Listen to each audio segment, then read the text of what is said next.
안녕하세요. 시댁 식구 챙기느라 제 가족은 나몰라라 했던 남편 놈을 반품하고 눈에 넣어도 아프지 않은 예쁜 딸과 행복한 삶을 살고 있는 여자입니다.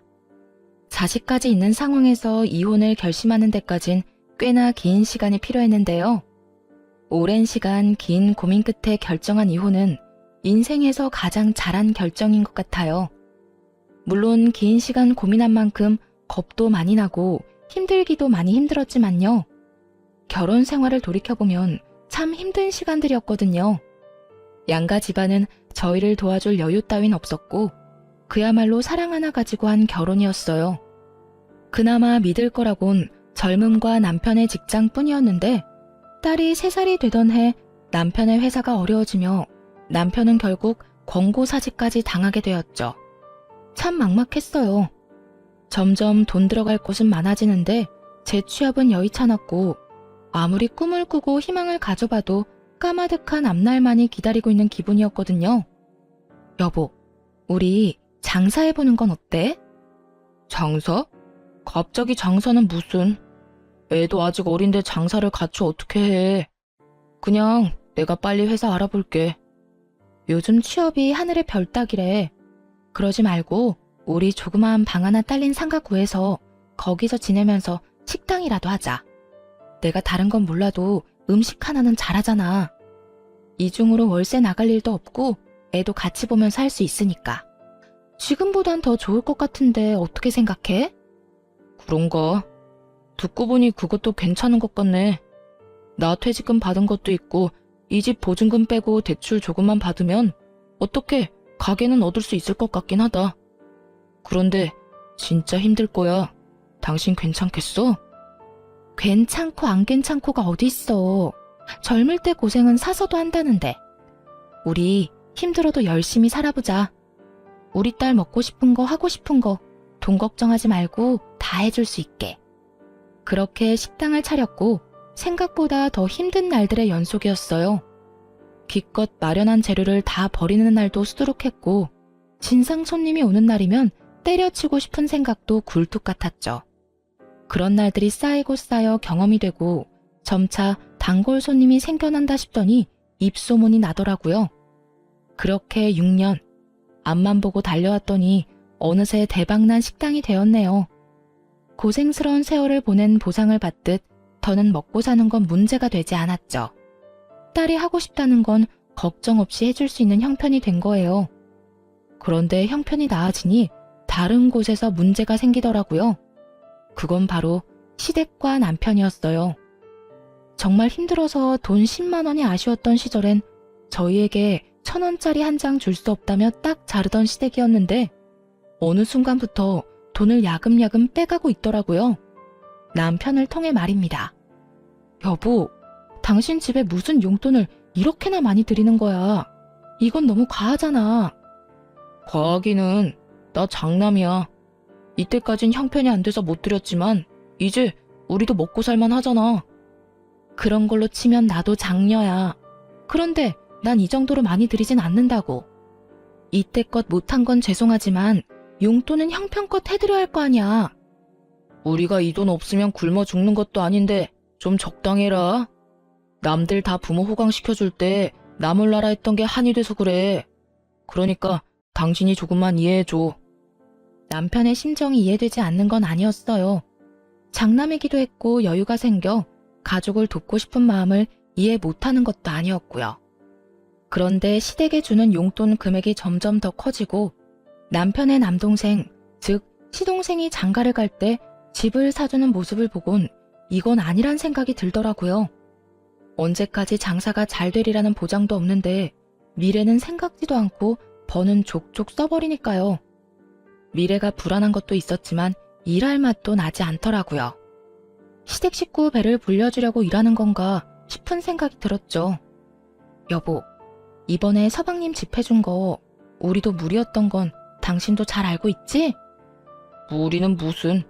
그까짓 돈 또 벌면 되잖아. 그까짓 돈? 우리가 벌고 싶다고 하면 언제까지나 잘 벌 수 있대? 도대체 뭘 믿고 돈을 그렇게 쓰는 거야? 우리 딸 아직 어려. 대학도 가야 하고 시집도 보내야 하는데 이렇게 버는 대로 다 줘버리면 어쩌자는 거야? 아, 진짜 말 맞네. 그러면 하나뿐인 동생이 장가를 간다는데 우리처럼 월세살이 시켜? 우리도 이만큼 고생했으니 너도 그 정도 고생은 해라. 이러란 말이야? 아, 말을 말자 말을 말아. 여기까지만 해. 더는 도움 주지 말란 말이야. 지금까지 한 것만 해도 장남으로서 차고 넘치게 했다고. 나 진짜 앞으론 가만 안 있을 거야. 정말 진짜 진심이야. 알겠어? 그래, 알겠어. 아, 알겠다고. 잔소리 좀 그만해. 이젠 결혼할 동생도 더 없다고. 남편은 짜증 가득한 약속을 했고 한동안은 조용했어요. 그러는 와중에 제 여동생이 결혼을 하게 되었고 결혼 선물로 좋은 침대를 사주고 싶더라고요. 어릴 때부터 동생이 좋은 침대를 가지고 싶다고 했었거든요. 그래서 침대를 알아보기 시작했는데 남편이 어떻게 알았는지 화를 내더라고요. 당신 처제 결혼 선물로 침대 사주려고 그래? 왜? 왜? 몰라서 물어? 침대가 얼마나 비싼데 그런 걸 결혼 선물로 한다는 거야? 당신 정신이 있어 없어? 기가 막히더라고요. 본인은 지 동생 결혼 선물로 집 사는 데 쓰라며 거금을 보태준 건 기억에서 아예 지워버린 듯 했죠. 그러고선 뻔뻔스럽게도 모작 침대로 화를 내더군요. 거기에다 그간 남편이 시댁에 쓴 돈이 얼만데 왜 저딴 핀잔을 들어야 하는지도 이해가 되지 않았고요. 당신은 당신 집에 간이고 쓸개도 다 빼주고 다니면서 난 내 동생 결혼 선물로 침대 하나 못 해줘? 아니, 아무리 그래도 침대는 아니지. 그냥 이불이나 좋은 거 사줘. 그러면 되지. 당신이 그렇게 좋은 거 막 해주면 처제도 부담스러워한다고. 말 같지도 않은 소리를 잘도 해대더라고요. 그래서 어떻게 했냐고요? 뭘 어떻게 했겠어요. 대꾸할 가치도 없는 말은 사뿐히 무시하고 가격대가 있는 침대를 선물했죠. 동생이 참 기뻐하더라고요. 그간 식당 일이 바쁠 때마다 와서 동생은 돈 한 푼 받지 않고 돕기도 했고 언니로서 뭐 하나 제대로 해준 것이 없어 마음이 불편했거든요. 동생이 그다지도 기뻐하는 모습을 보니 뿌듯한 기분이었어요.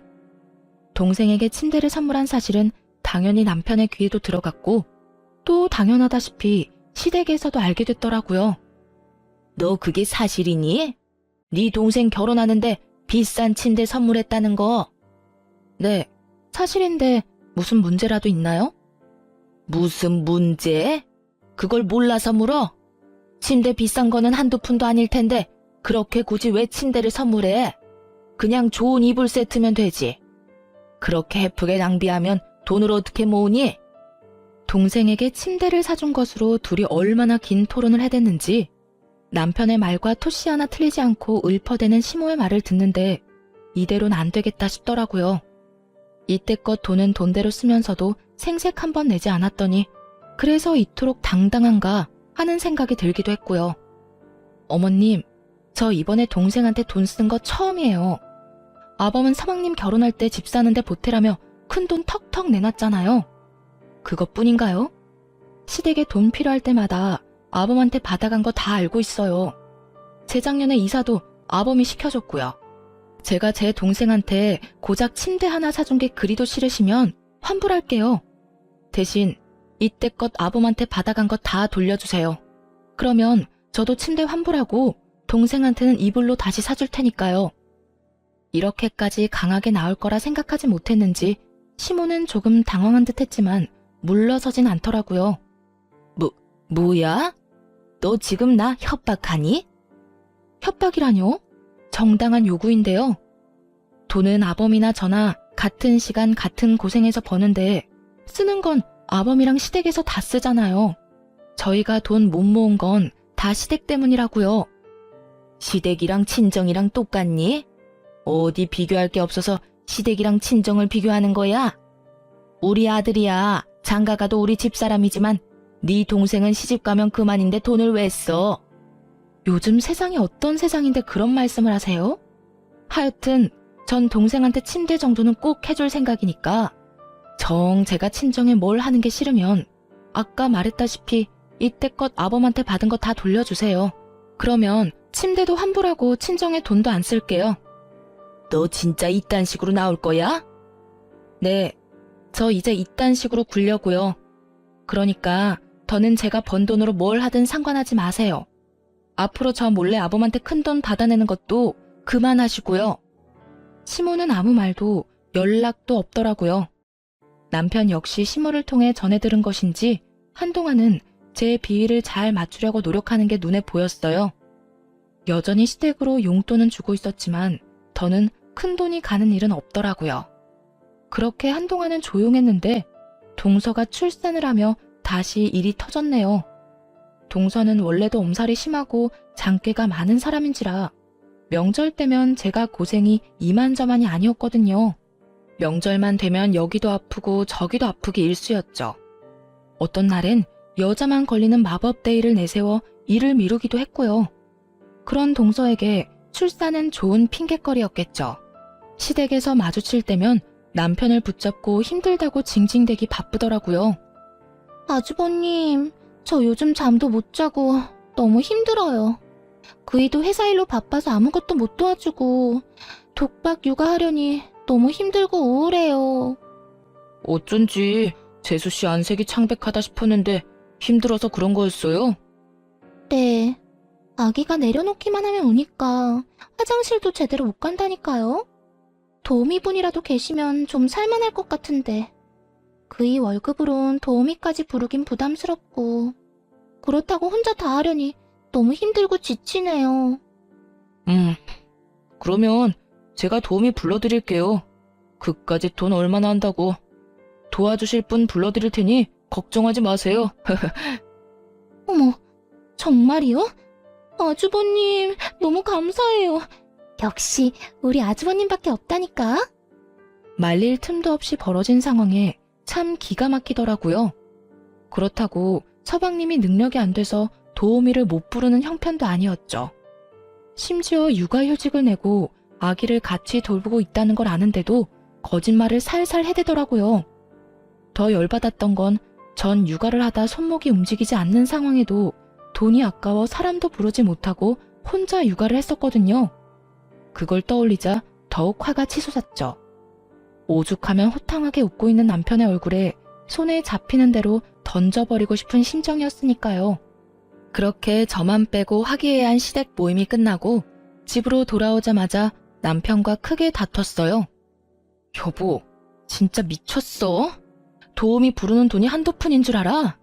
하루만 불러주는 것도 아니고 적어도 일주일에서 2주일은 불러야 할 텐데 나하고 상의 한마디 없이 그렇게 말하면 어떻게 해? 아, 진짜 적당히 좀 해라. 같은 여자로서 재수씨가 불쌍하지도 않아? 그러는 나는 당신은 내가 불쌍하지도 않아? 나도 온몸에 파스로 도배를 했어. 일하느라 안 아픈 데가 없다고.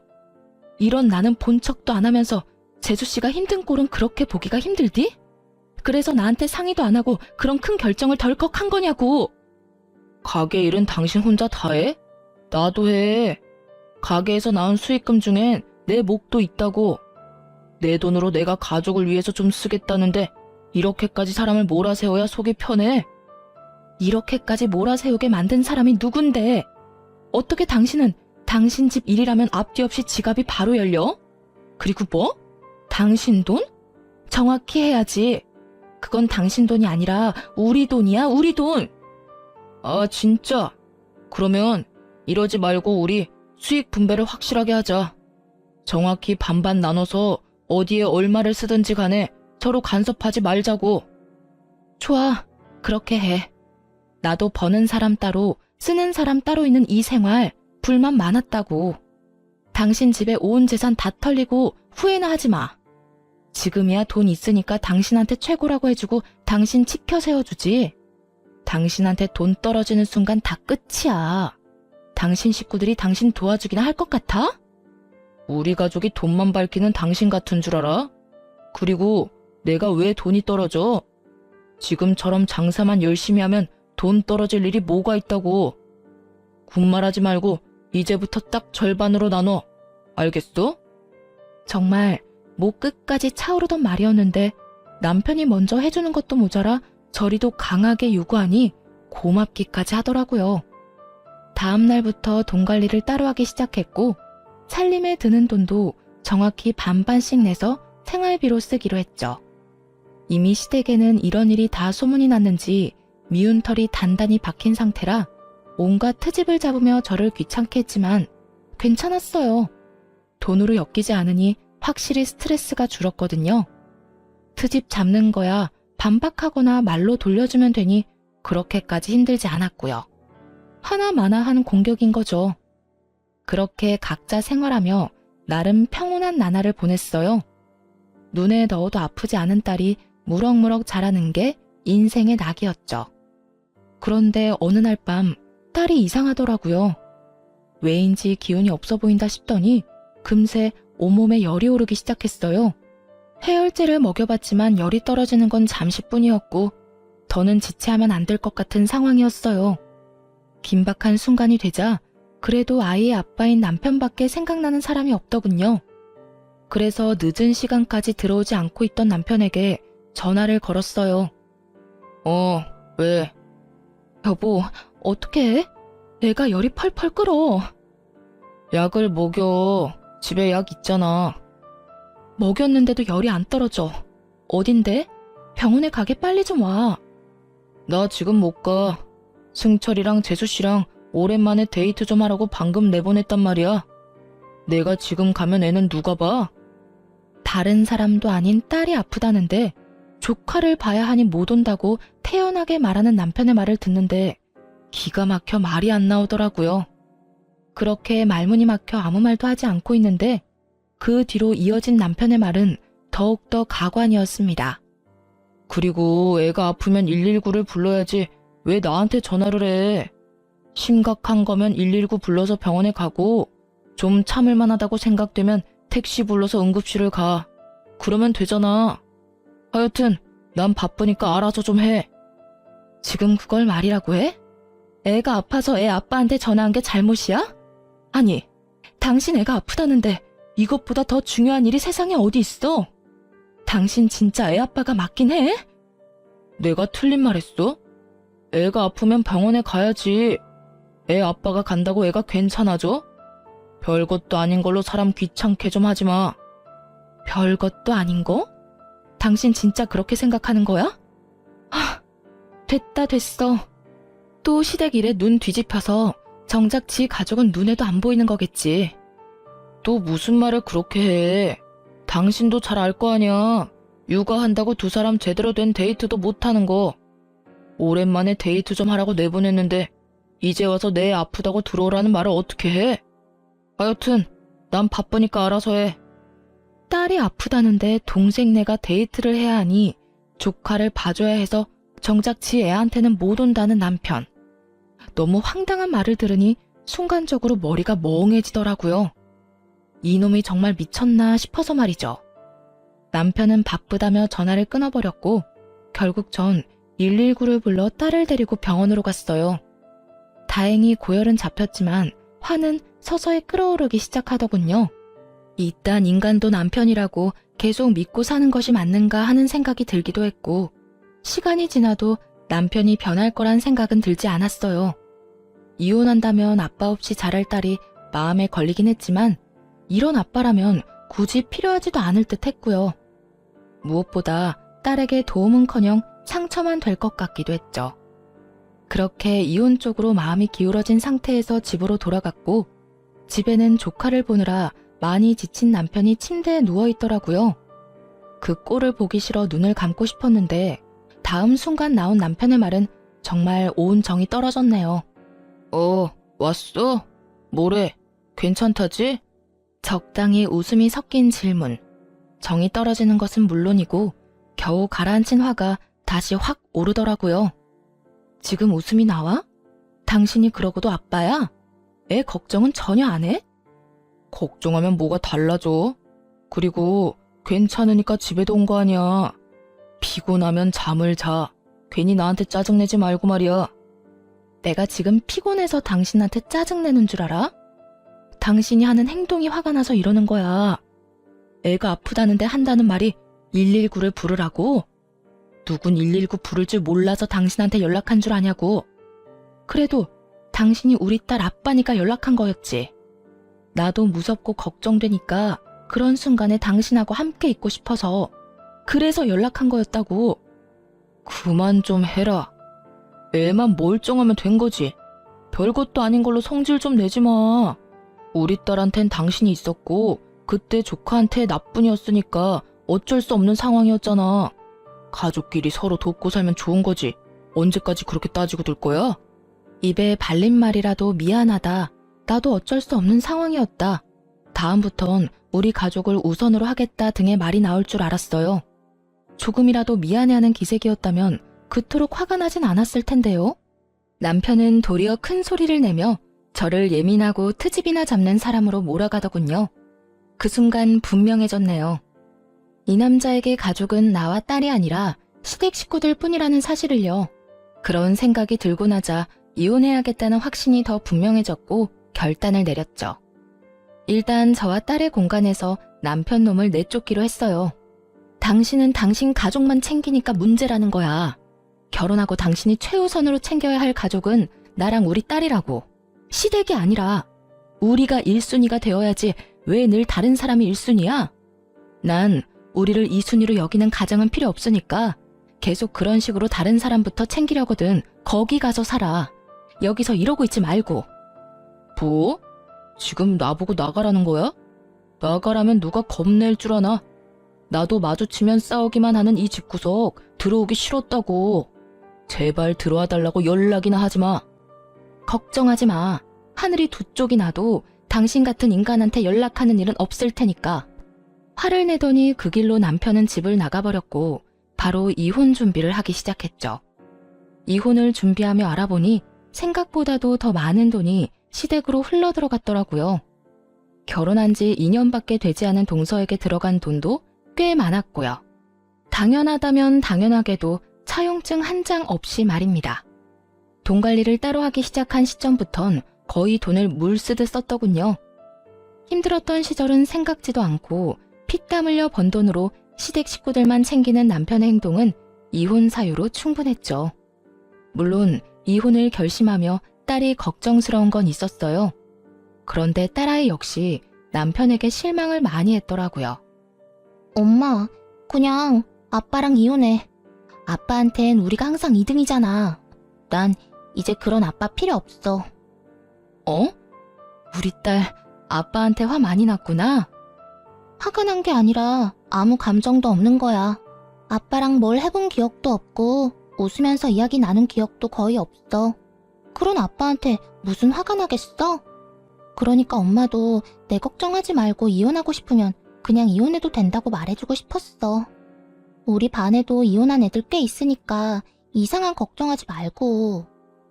혹시나 이혼이라는 선택이 딸에겐 상처만 되는 이기적인 선택이진 않을까 고민했었는데 딸에게서 이런 말을 들으니 옳은 선택이었다 싶었어요. 어린 딸에게 이런 말까지 나오게 한 남편에게 정말 분노하기도 했고요. 이혼은 순탄하지 않았어요. 남편이 이혼을 거부한 것은 아니었지만 위자료를 주지 않으려 갖은 애를 썼거든요. 시댁엔 큰돈을 아무렇지 않게 턱턱 내놓더니 저에겐 한 푼이라도 아껴보려 하는 모습을 보며 이혼을 결심하길 잘했다는 생각을 다시금 했네요.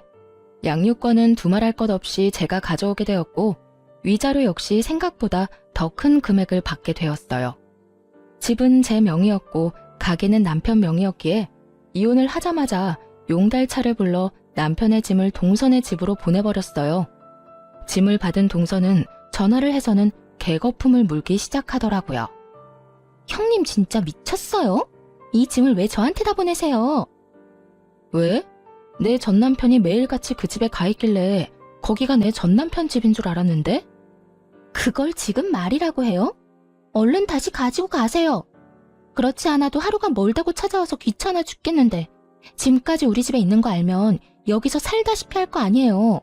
그까지 돈 좀 줬다고 빈대라도 붙을 생각이야 뭐야? 하여튼 눈치가 없어도 너무 없다니까. 가라고 눈치를 줘도 알아먹지를 못해요. 전 그런 눈치 없는 아주버님 데리고 살 생각 전혀 없으니까 얼른 짐 다시 가지고 가세요.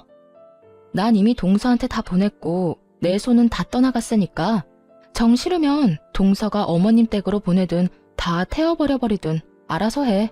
나한테 이런 연락하지 말고. 이제 우리 엄연히 남남인 거 몰라?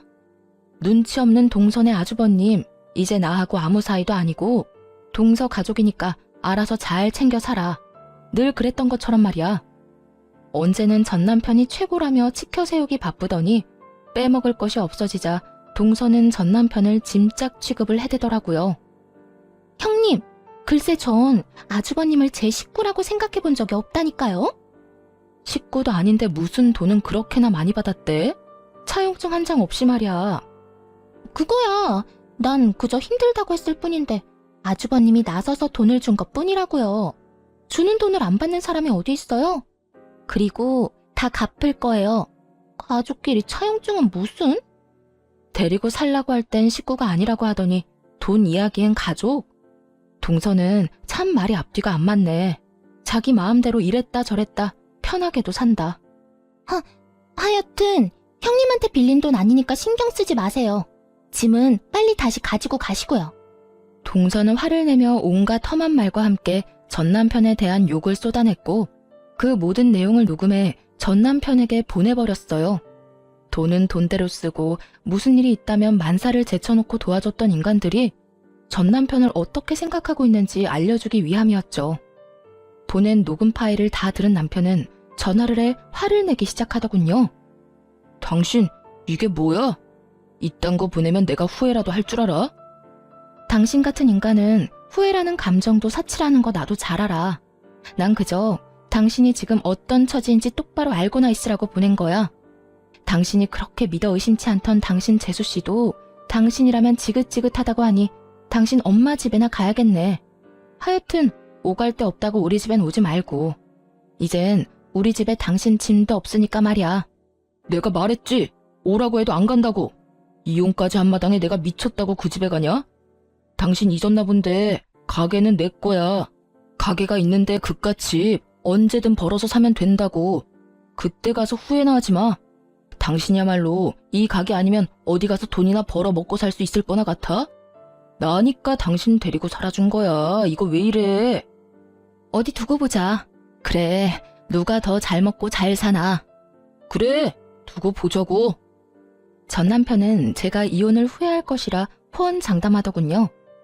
길고 짧은 건 대봐야 안다지만 이건 굳이 대보지 않아도 뻔히 알 수 있는 것이었죠. 그렇게 마지막까지도 전 남편과는 얼굴을 붉히며 끝을 봤고 저와 딸은 빠르게 안정을 찾아갔어요. 워낙 가정에 무관심했던 아빠라 없어도 표시도 나지 않더라고요. 전 남편의 빈자리가 아쉽기는커녕 이혼 따위 한 적도 없다는 듯 평화로운 나날들을 보내고 있었죠. 그렇게 3개월쯤 지났을 때일까요? 전 남편의 가게에 파리만 날린다는 소문이 나돌더라고요. 제가 빠진 가게가 평탄하지 않을 거라는 예상은 했지만 그 시점이 너무 빨라 조금은 놀랍더라고요. 도대체 어떻게 된 것인지 궁금해지던 찰나 전 남편에게 연락이 왔어요. 여보, 나 요즘 너무 힘들다. 우리가 힘들게 일군 가게 문 닫기 직전이야. 그래, 망해간다는 소문이 여기까지 들리더라. 말아먹을 건 알고 있었지만 3개월은 너무 빠르지 않아? 어떻게 6년 동안 일군 가게를 3개월 만에 말아먹을 수가 있어? 그게 우리 이혼하고 난 뒤에 일손이 부족해서 우리 가족한테 일 좀 도와달라고 부탁했었거든. 그런데 아무도 안 도와주는 거야. 엄마는 온몸이 아프다고 그러더니 쇼핑이나 다니고 동생이랑 재수씨는 아기 핑계대고 여행 다니더라. 돈 받아갈 땐 간이고 쓸개고 다 빼줄 것처럼 굴더니 정작 내가 필요할 땐 아무도 안 도와주는 거 있지? 내 연락도 차단해버리고 말이야. 결국엔 직원을 구했는데 그 직원이 식자재 관리를 잘못하는 바람에 손님들 장염 걸리고 식품위생청 신고 들어오고 난리도 아니었어. 들어보니 망해가는 식당의 지름길을 밟고 있더라고요. 잘못된 식자재 관리에 단골 손님들의 장염, 칭찬이 가득했던 가게 리뷰엔 각종 악플만 가득하다고 하더라고요.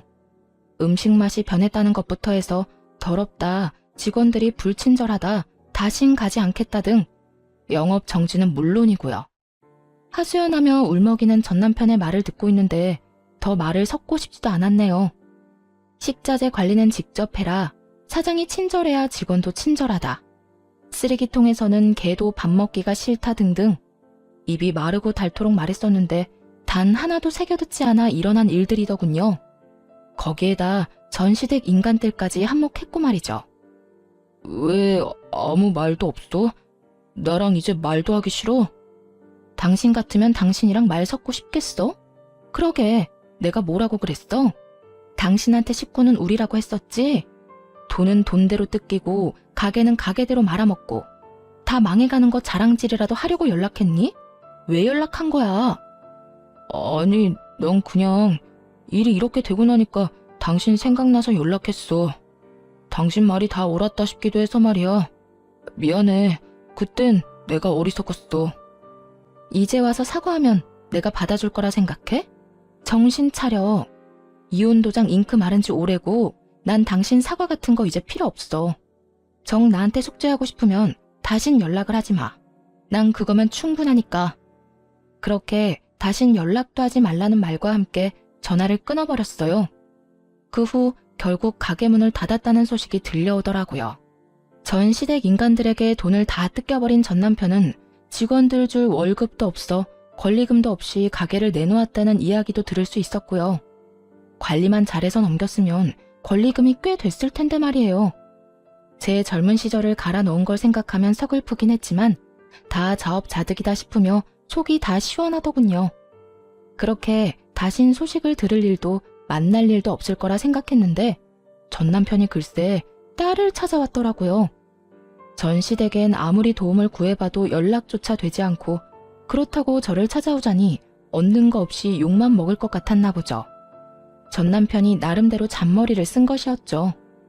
딸에게 아빠가 학교 앞으로 찾아왔다는 이야기를 듣고 불이 나게 달려갔더니 거짓골을 한 전 남편이 딸아이를 붙잡고 있더라고요. 우리 딸, 아빠 안 보고 싶었어? 어떻게 아빠한테 연락 한 통이 없어? 아빠 조금 서운하더라. 전 남편의 물음에도 딸은 눈도 마주치지 않은 채 아무 말도 하지 않고 있더라고요. 그 모습을 보는데 정말이지 딸만 아니었다면 욕이라도 시원하게 해주고 싶은 심정이었어요. 당신, 여기가 어디라고 와? 당신 왔어? 나야 우리 딸 보고 싶어서 왔지. 내가 못 올 때 온 것도 아니고 뭘 그렇게까지 화를 내. 남들이 보면 오해하겠다. 화를 안 내게 생겼어? 이때까지 연락 한 통 없다가 갑자기 찾아와서 보고 싶었다고 하면 우리가 받아줘야 해? 당신은 예나 지금이나 왜 이렇게 뻔뻔해? 당신 지금 오해하고 있는가 본데 나 그냥 막 찾아온 거 아니야. 나도 참다가 우리 딸이 너무 보고 싶어서 고민하다가 찾아온 거라고. 아빠가 딸 보고 싶은 건 당연한 거 아니야? 그 당연히 보고 싶은 마음이 너무 늦었다고 생각 안 해? 우리 이혼한 지 1년이야. 1년 동안 단 한 번도 보고 싶단 연락도 없었으면서 이제 와서 찾아온 이유가 뭐야? 이유는 무슨, 정말 보고 싶어서 왔다니까. 온 김에 우리 딸이랑 맛있는 것도 먹고 집에서 시간도 같이 보내고 하면 좋잖아. 전 남편은 능청스럽게도 상황을 모면하려 애쓰더라고요. 그런 전 남편의 모습에 기가 막혀 말문이 막혀 있는데 딸이 제 손을 잡더니 전 남편을 향해 이렇게 말하더라고요. 아빠, 이제 나 찾아오지 마. 난 아빠 안 보고 싶어. 딸의 말을 들은 전 남편은 적잖게 당황했는지 눈을 동그랗게 뜨고 딸에게 되묻더라고요. 그리곤 화가 많이 난 딸이 투정이나 부린다고 생각한 듯 장난스럽게 딸의 화를 풀어주려 애쓰더군요. 뭐라고? 우리 딸 아빠한테 화 많이 났구나. 아빠가 미안해. 이렇게 아빠 사과할 테니까 화 좀 풀어라. 응? 나 아빠한테 화 안 났어. 그냥 아빠가 보고 싶지 않을 뿐이야. 내가 아플 때도 엄마가 힘들 때도 우리보다는 다른 사람 돕는다고 바빴어. 난 아빠 필요 없어진 지 오래됐어. 그러니까 원래 하던 대로 우리한테 찾아오지 말고 혼자 살아. 딸, 그땐 아빠가 어리석었어. 아빠가 진짜 반성 많이 했다고. 그러니까 우리 딸 화 좀 풀어주면 안 될까? 이제부터 아빠가 우리 딸한테 정말로 잘할게. 우리 딸이 필요하다고 하면 그게 어디든 언제든 상관없이 만사를 제쳐두고 달려올게. 응? 필요 없으니까 아빠는 아빠가 사랑하는 가족들이랑 잘 살아. 난 엄마만 있으면 되니까. 딸의 말을 들은 전 남편은 눈물을 줄줄 흘리더라고요. 단호해도 너무나도 단호한 딸의 태도에 아무 말도 못한 채 말이죠. 사실 딸의 말을 들으며 조금은 당황스럽기도 마음이 아프기도 했어요. 전 남편이 불쌍해서 마음이 아픈 것이 아닌 아빠를 저리도 미워하게 된 딸의 심정이 어땠을까 하고 생각하니 마음이 찢어지게 아프더라고요. 그리고 딸이 전 남편을 미워하는 건 알고 있긴 했지만 저토록 미워하는 줄은 몰랐기에 전 남편 못지않게 당황스럽기도 하더라고요. 전 남편은 눈물만 뚝뚝 흘리고 있었고 딸은 그런 아빠의 모습이 더는 보기 싫다는 듯 손을 잡아 끌더군요. 그게 전 남편을 마지막으로 만난 날이었어요. 딸에게 그런 말까지 들은 전 남편은 더는 찾아오지 않았으니까요. 이젠 정말 끝이라고 생각했습니다. 그런데 끝날 때까지 끝난 것이 아니더라고요. 당시 동네 마트에서 계약직으로 일하고 있었는데 그곳으로 글쎄 동서가 찾아왔더라고요. 도대체 어떻게 알고 찾아온 것인지 알 순 없지만 찾아와 다짜고짜 한다는 말이 정말 가관이었어요. 형님, 이렇게 숨어 있으면 내가 모를 줄 알았어요? 숨긴 누가 숨었다고 그래. 난 그저 내 할 일 하면서 열심히 살고 있는 거야. 갑자기 찾아와서 뭐 하는 짓이야 지금? 뭐 하는 짓? 몰라서 물어요? 당장 형님 남편 데리고 가요. 내가 아주버님 때문에 살 수가 없다고요. 하루가 멀다고 찾아와서 돈 내놓으라고 빚독촉을 해대는데 정말 살 수가 없다고요. 정말 살 수가 없는 사람이 누군데 이딴 말을 하는 것인지 이해가 되지 않았어요. 동서는 마치 제가 이혼했다는 사실을 모르는 사람처럼 몰아세우기 시작했고 그런 뻔뻔한 태도에 화가 점점 치솟기 시작했죠. 살 수가 없으면 돈을 갚아. 그러면 되겠네. 그리고 나랑 그 인간 이혼한 지가 언젠데 날 찾아와서 이 난리야? 여기서 난동 그만 부리고 동서 아주버님하고나 잘 이야기해봐. 말이 통했으면 여기까지 찾아왔겠어요? 내가 정말 살 수가 없다고요. 이미 동네에 소문까지 나서 이사해야 할 판국이라고요. 그래? 이사하려면 집 팔아야 하잖아. 집 판 김에 돈 갚으면 되겠네. 기억하지? 그 집 살 때 그 인간이 큰 돈 보탠 거. 도움받은 금액이 꽤 큰데 입 싹 닫지 말고 얼마라도 좀 갚아. 사람이 그 정도 양심은 지키면서 살자. 어? 형님, 정말 이러실 거예요? 동서는 본격적으로 언성을 높이며 행패를 부리기 시작하더라고요. 여기 귀 먹은 사람 없어. 소리 못 낮춰? 남의 직장까지 찾아와서 이게 도대체 뭐 하는 짓거리야? 그러니까 이 꼴 저 꼴 보기 싫으면 아주버님 데리고 가면 되잖아요. 저라고 좋아서 이러는 줄 알아요? 저도 바쁜 사람이라고요. 동서는 전 남편을 데리고 가라며 말 그대로 난동을 부리기 시작했어요. 말 자체가 통하지 않았고 어떻게 해야 할지 몰라 당황하고 있던 그 순간 마트 사장님이 다가와 제 앞을 막고 섰어요. 저기요, 여기서 이러시면 안 됩니다. 당장 나가주세요. 갑작스러운 사장님의 등장에 동서는 몸까지 바르르 떨며 사장님을 밀치며 화를 내기 시작하더군요. 이 아저씨는 또 뭐야? 난 아저씨랑 할 이야기 없거든요? 당장 비켜요. 아, 비키라고! 자꾸 이런 식으로 굴면 경찰에 신고할 수밖에 없어요. CCTV도 있고 이 정도면 영업 방해로 신고하기에 충분하거든요. 경찰서까지 끌려가기 싫으면 당장 나가세요. 사장님은 휴대전화를 꺼내들며 동서에게 엄포를 놓았고 동서는 그제야 허겁지겁 도망을 가더라고요. 한바탕 소란이 지나가고 난 후 정신이 되돌아오니 도저히 당하고만 있을 수는 없다는 생각이 들더라고요. 돈을 받았을 때는 언제고 이제 와서 돈 내놓기 싫은 그 심보도 심보였지만 이미 다 끝난 저를 찾아와 난동을 부리는데 도저히 용서할 수가 없었어요. 당시 동서는 회사를 이직한 상태였는데 전 남편에게 숨기고 있다는 사실을 전 알고 있었어요. 눈에는 눈, 이에는 이라고 전 남편에게 연락해 동서가 이직한 회사를 알려주었죠. 입사하는 것이 하늘의 별 따기라던 대기업에 다니고 있다는 사실을요.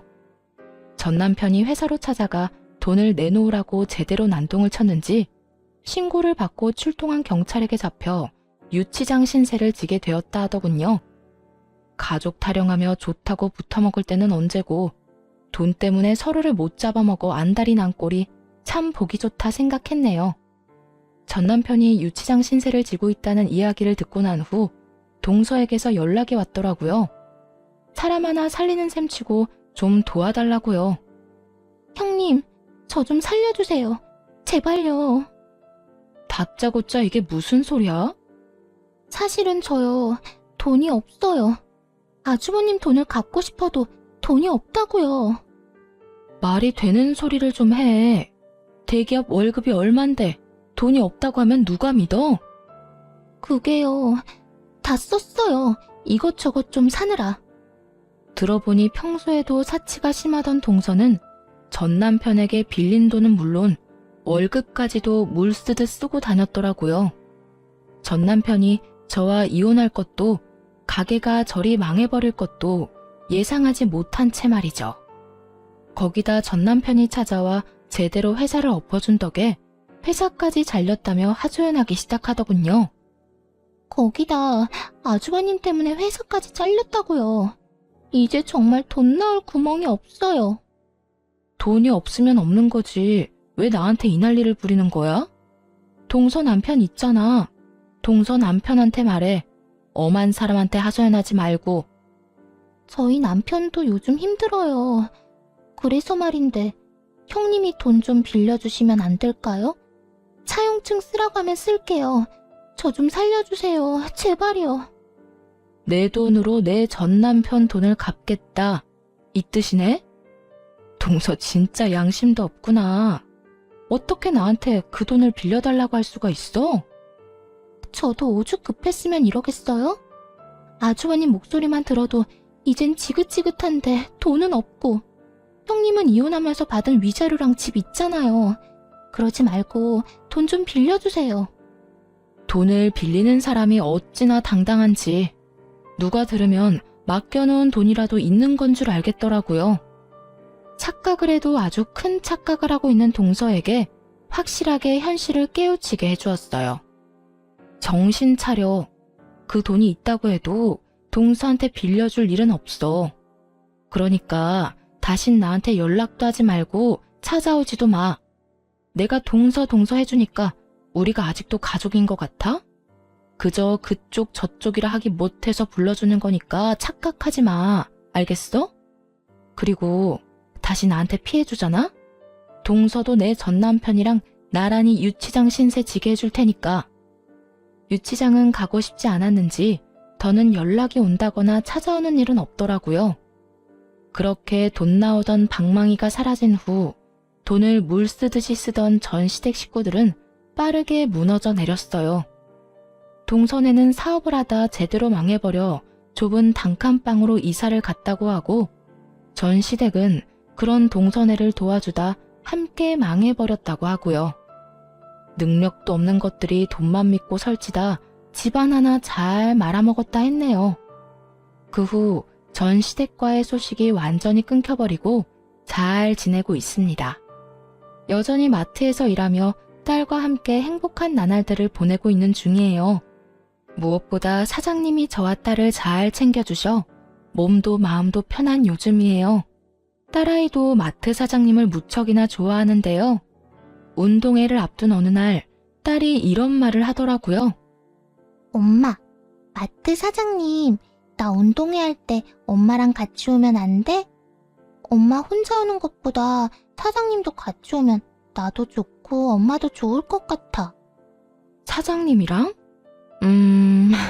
그건 좀 힘들 수도 있을 것 같은데. 아무래도 사장님이 부담스러울 수도 있을 것 같아. 아니야. 저번에 운동회 이야기하니까 꼭 오고 싶다고 했어.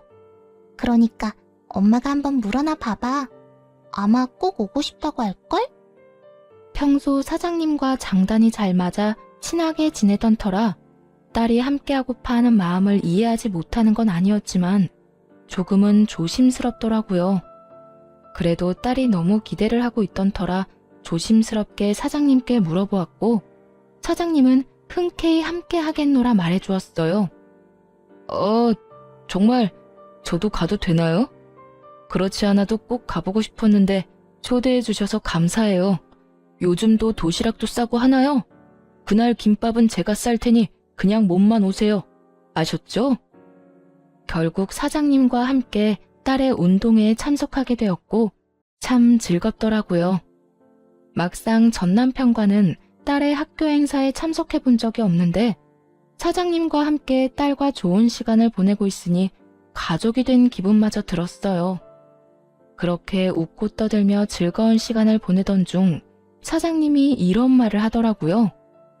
평생 일만 하느라 혼자 늙어 죽을 거라 생각했는데 덕분에 이런 것도 와보고 호강하네요. 아니에요. 사장님 덕분에 저희가 더 즐거운걸요. 우리 딸 저렇게 즐거워하는 거 정말 오랜만이에요. 감사해요. 곤란한 부탁일 수도 있는데 흔쾌히 와주셔서요. 저 진짜 오고 싶었다니까요. 막상 와보니까 오길 정말 잘했다 싶어요. 가족이란 이런 거구나 싶기도 하고 이대로 한 가족이면 정말 좋겠다 싶기도 하고요. 어때요? 이렇게 가족이 되면 정말 행복할 것 같지 않아요? 나만 그래요? 네?